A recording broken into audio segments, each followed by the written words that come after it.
जी good morning. स्वागत है आपका सरस्वती ऑनलाइन क्लासेस में। और चैप्टर चल रहा है अपना 7वां, पौधों को जानिए। पौधों को जानिए। और इसमें हमने जड़ तक बात कर ली थी। तो हमने क्या देखा कि पत्तियां जो होती हैं वो पेड़ पौधों को भोजन बनाती है। तना जो जड़ द्वारा दिया गया पानी और खनिज लवण है वो पत्तियों तक पहुंचाता है। तना स्थिर रखने में भी सहायता करता है, मजबूती से खड़ा रखने में। ठीक है। उसके बाद जड़ की बात की। जड़ जमीन के नीचे होती है, पानी और खनिजों को इकट्ठा करके तने को देती है और तना पत्तियों तक पहुंचाता है। इसके अलावा जड़ जो होती है वह मजबूती के साथ पेड़ को खड़ा रखने में सहायता करती है, इसलिए जड़ों को मूल या स्थिर कहते हैं। कि जड़ कितने प्रकार की होती है? 2 प्रकार की हमने पढ़ा, मुसला मूल या मुसला जड़ और एक जगड़ा जड़ या रेशेदार जड़। ठीक है। उसके बाद आज हम बात करते हैं पुष्प की। पुष्प पहले फूल, पुष्प या फूल भी कह सकते हैं आप। पुष्प क्या होता है? नए पौधे का जन्म करना है, नया पौधा बनाना है, तो जनन के लिए क्या काम आता है? जनन अंग क्या होता है? पुष्प। जनन अंग क्या होता है? पुष्प। नए पौधे का निर्माण करना है, नया कुछ बनाना है, या जनन अंग जो होता है नया पुष्प बनाने के, नया फूल बनाने के लिए जो नया जनन अंग जो होता है वो होता है पुष्प। क्या होता है? पुष्प। अर्थात जैसे मनुष्य में नर व मादा होते हैं ना, नर व मादा। ठीक है।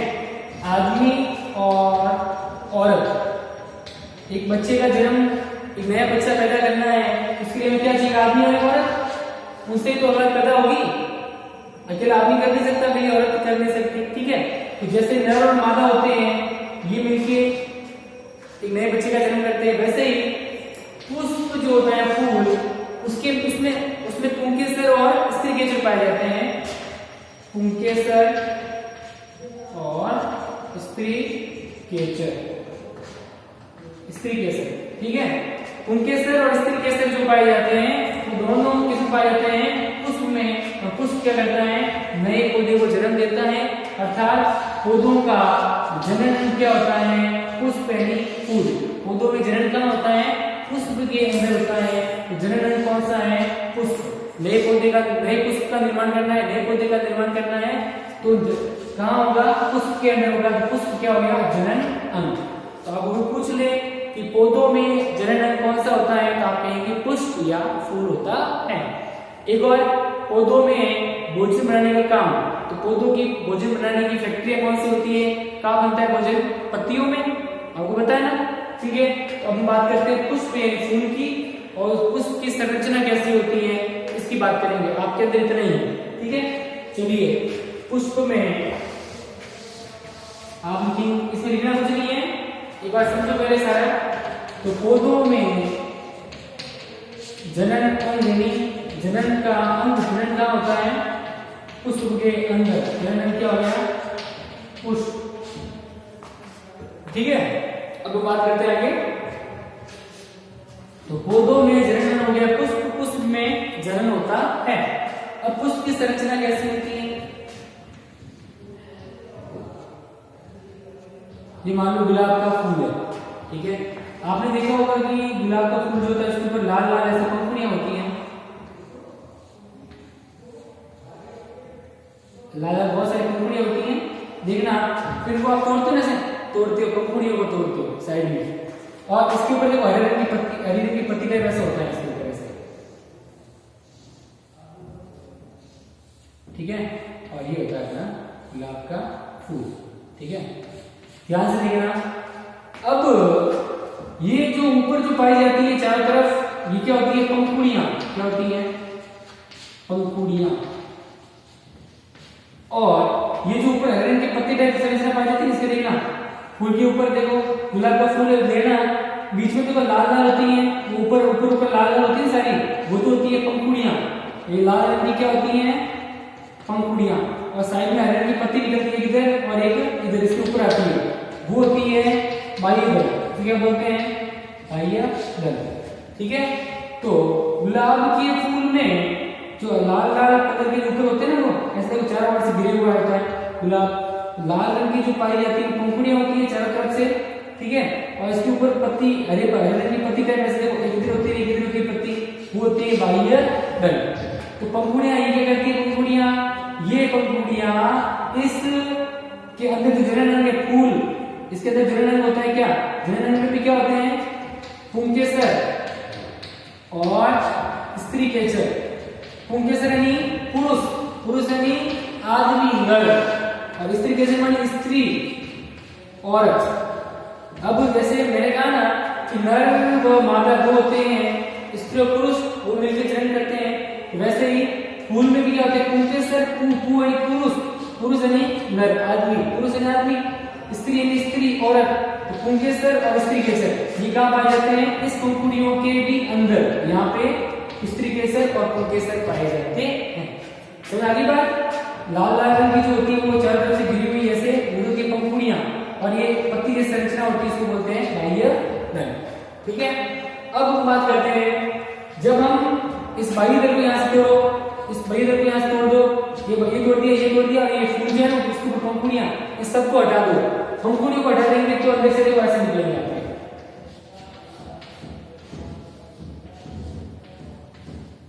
ऐसे होगा, और फिर बीच में भाग ऐसे होगा, ठीक है, ये बीच वाला भाग ये आपको ऐसे दिखाई देगा।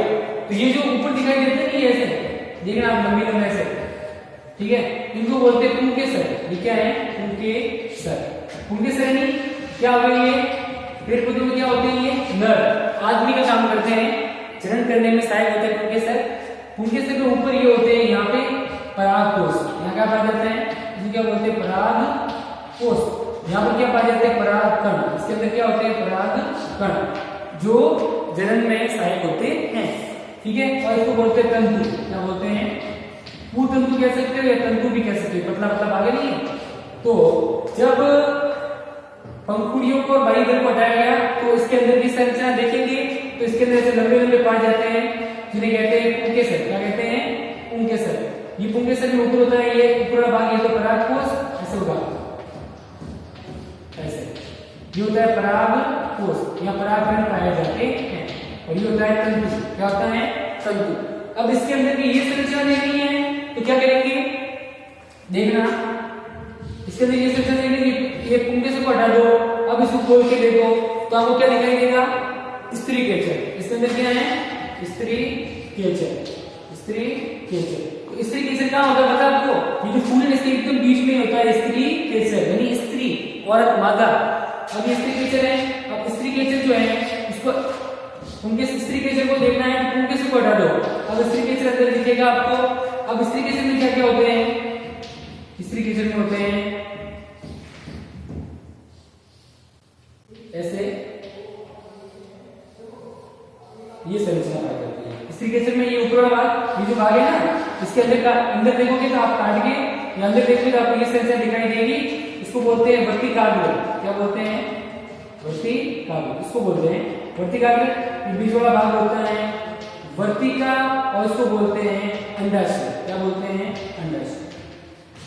अब क्या होता है पता है आपको, कैसे होता है जनन, ये जो पुंकेसर के अंदर जो परागकण होते हैं वो परागकण कहाँ जाते हैं, इस वर्तिका के ऊपर, वर्तिका के ऊपर परागकण डालेगा कि ये परागकण अंदर जाएंगे वर्तिका से होते हुए और इस अंडाशय में जाके क्रिया करेंगे और फिर नए पौधे का निर्माण होगा, और इसके ऊपर जो है पंखुड़ियां होंगी ऐसा बन जाए, ठीक है ना।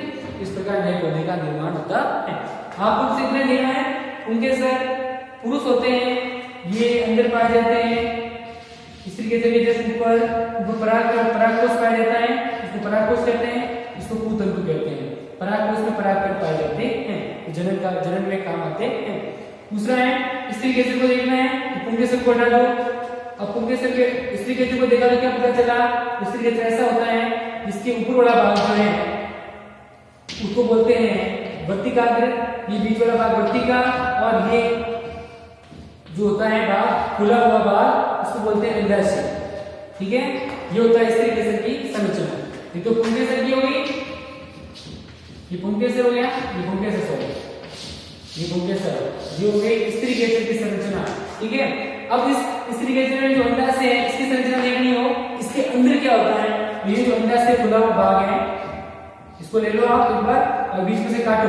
यहां से काटोगे तो आपको गोल गोल ऐसे गोल संरचना दिखाई देगी। इसको बोलते हैं बीजांड। क्या बोलते हैं?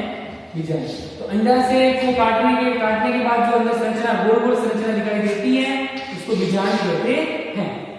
ठीक है, आया समझ में? आया ना? बस ये है संरचना सारी की सारी। अब मैं आपको लिखवाता हूं, आप समझ गए होंगे। देखना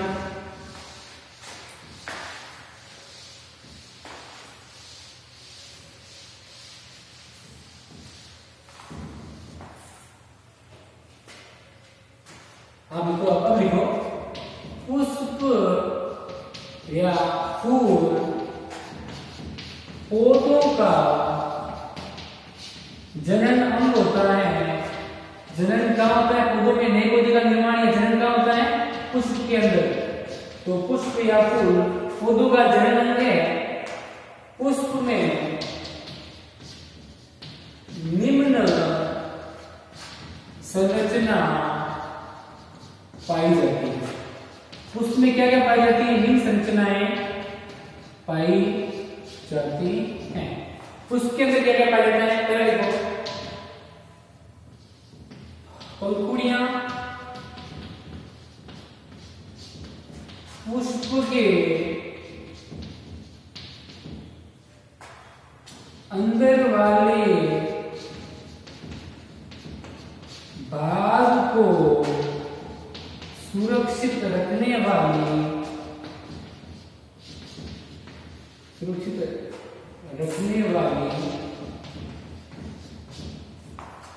अब देखो मैंने आपको बोला पंखुड़ियां, जैसे ये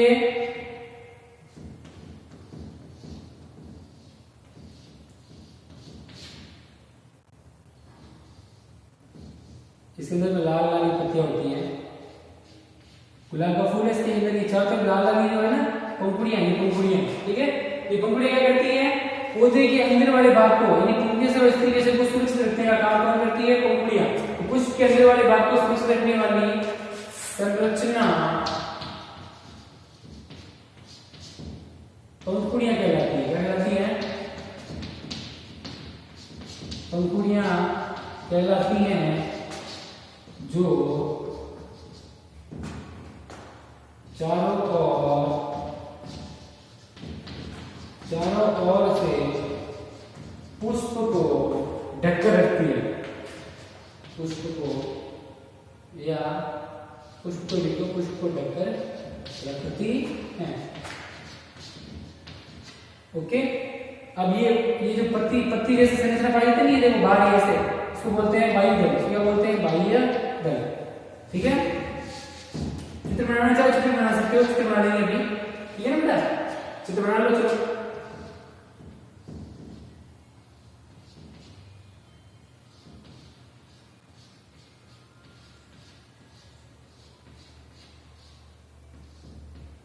ये पत्तीनुमा संरचना है,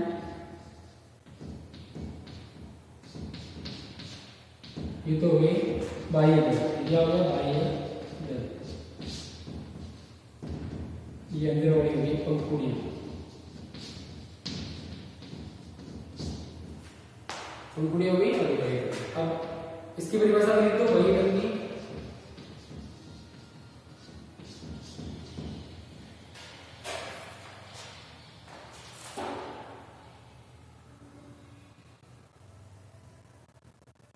पंखुड़ियों के ऊपर या पंखुड़ियों के ऊपर, पंखुड़ियों के अंदर वाली ये पंखुड़ी के ऊपर जो पत्तीनुमा संरचना दिखाई देती है इसको बाह्य दल कहते हैं। पंखुड़ियों के ऊपर पत्ती जैसी संरचना दिखाई देती हैं जिसे बाह्य दल कहते हैं। क्या कहते हैं? बाह्य दल। बाह्य दल कहते हैं।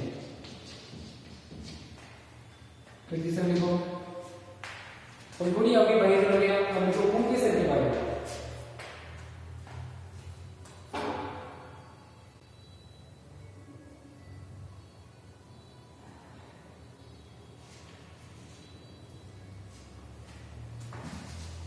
अब लिखो, आगे लिखो, ये हो गया लेना। पुष्प के अंदर वाले भाग यानी आंतरिक भाग, अंदर कौन से भाग होते हैं? आंतरिक भागों को देखने के लिए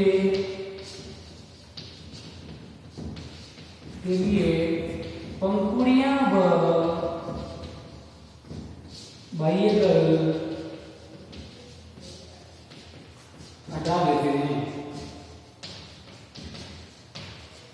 पंखुड़ियों के आंतरिक भागों को देखने, पुष्प के आंतरिक भागों को देखने के लिए पंखुड़ियां व बाह्यदल हटा देते हैं। अब इसके अंदर क्या है इसको देखना है, तो ये पंखुड़ियां और ये बाह्यदल दोनों को हटा देना से, सबको हटा दो, अंदर वाला भाग आ जाएगा। अंदर कौन सी संरचना होती है? लिखो, देखो यहाँ पे उस आंतरिक भाग को देखने के लिए पंखुड़ियां बाह्यदल हटा देते हैं। तो आंतरिक भाग में लिखो,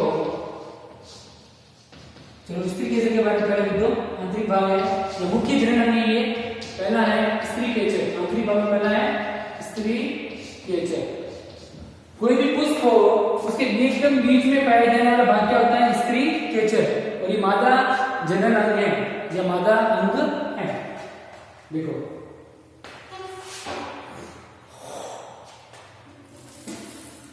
एक मिनट,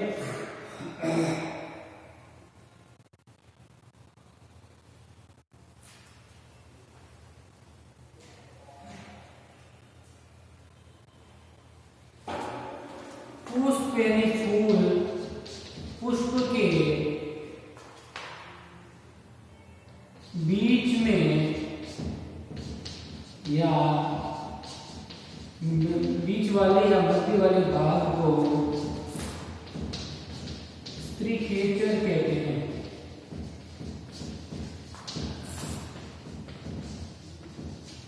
ठीक है, आगे लिखो, स्त्री केचर के 3 भाग होते हैं, उन्हें लिखो। स्त्री केचर के 3 भाग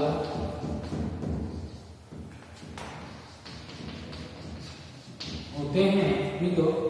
अभी लिखवाते हैं आपको। स्त्री केचर के 3 भाग होते हैं। चलिए मिटा दो बेटा।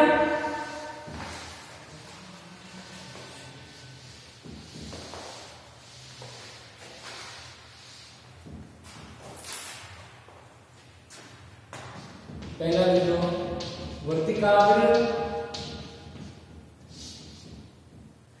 वर्तिकाग्र से लिखा है, वर्तिकाग्र,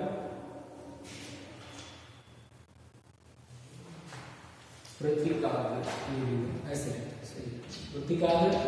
दूसरा हो गया वर्तिका और तीसरा हो गया अंडरशय। ये है अपने स्त्री केचर के भाग। ठीक है, संरचना बनाना चाहिए, बना दो।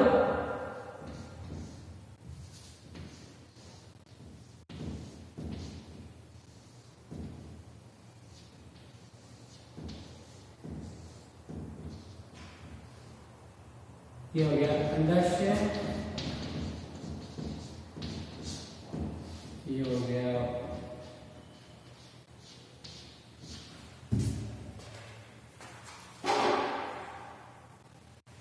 बीच वाला भाग, हो गया वर्तिकाग्र, थोड़ा भाग तो हो गया वर्तिकाग्र, ये तो हो गया वर्तिकाग्र और ये हो गई वर्तिका। ठीक है बेटा, ये 3 भाग होते हैं इसके। और इस अंडाशय को जो काट के देखेंगे तो ये आपको गोल गोल संरचना दिखाई देगी। इसको यहाँ से काट के देखना तो आपको गोल गोल संरचना दिखाई देगी। ये भी लिख दो बीजांड। अंडाशय के, चलो बीजांड की परिभाषा लिखो। अंडाशय के अंदर छोटे छोटे बीजनुमा संरचना पाई जाती है, संरचना पाई जाती है, पाई जाती है। इसे बीजांड कहते हैं, बीजांड कहते हैं। ठीक है, ये लिख दो यहाँ पे बीजांड, ताकि आपको समझ में आ जाए कि अंडाशय के अंदर काटने में देखने पर ये छोटे छोटे बीजांड निकाल देते हैं।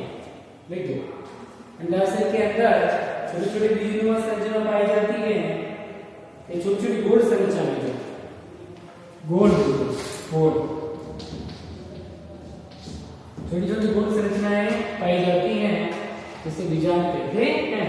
अंडाशय के अंदर छोटे छोटे गोल संरचनाएं, छोटी छोटी गोल संरचनाएं पाई जाती है, जिसे बीजांड कहते हैं। और अगर किसी को उसको काटना है ना, काटने के दो तरीके हैं। चलो मैं इसको बताता हूं, फिर आपको बताता हूं इसके बारे में।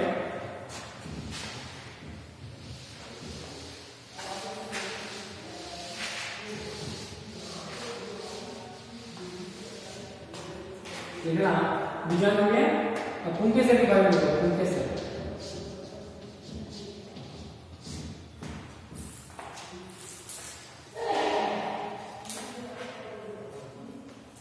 पुंकेसर के बारे में लिख दो।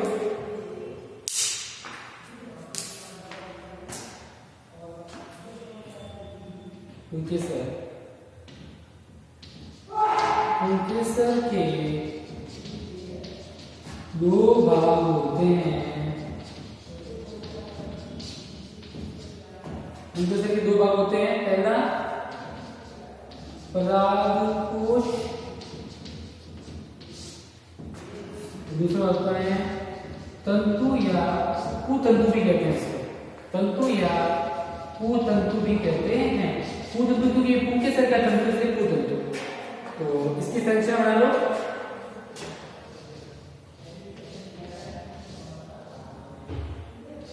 ये हो गया परागकोश, इसके अंदर क्या पाया जाता है, परागकण, और ये है अपना तंतु। यानी कि ना परागकोश में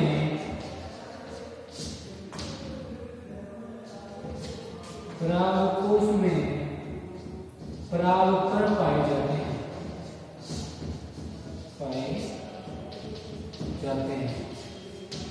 इस संरचना मैंने बता दिया आपको, और ये तंतु। ठीक है, ये चैप्टर हो गया कंप्लीट, और कल हम इसके प्रश्न उत्तर करेंगे। ओके बेटा, तो आप इसको नोट कर लेना। आज के लिए इतना ही। Good bye, thank you.